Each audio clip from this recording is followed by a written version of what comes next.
stop the bleed, the goal of this is to teach bystanders what to do if they're the first person to arrive when somebody is severely bleeding.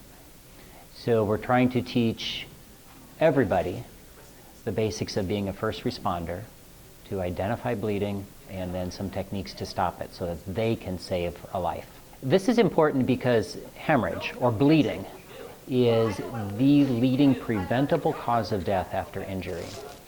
And this came to attention after a lot of big national incidents that everybody knows about, where there have been people hurt and died. And their national response to this is, let's have a national initiative to teach everybody the basics of first aid, to be able to stop life-threatening bleeding. What we're trying to teach people is, first, how to identify life-threatening bleeding, and then a couple of techniques that can be used to stop it. Specifically, we want people to be able to pack a bleeding wound and hold pressure, and then also apply tourniquets to an arm or a leg to stop the bleeding that's occurring.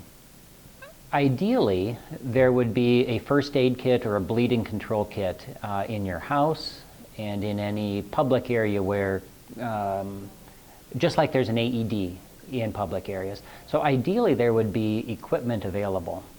If you don't have equipment available, then you use whatever you have. You can use a towel, you can use a shirt, anything that you can use to pack a wound and hold pressure to stop the bleeding.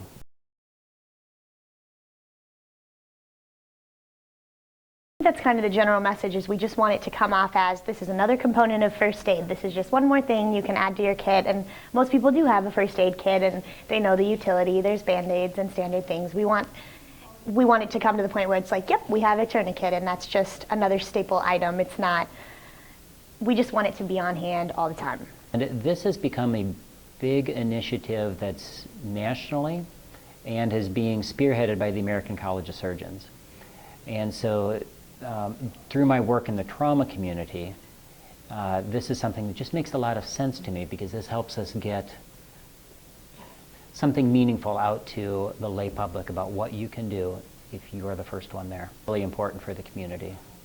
And I think that it is very exciting that UnityPoint Cedar Rapids at St. Luke's Hospital is taking the initiative to be the first ones around here to learn the program and to then be ready to take this out into the community.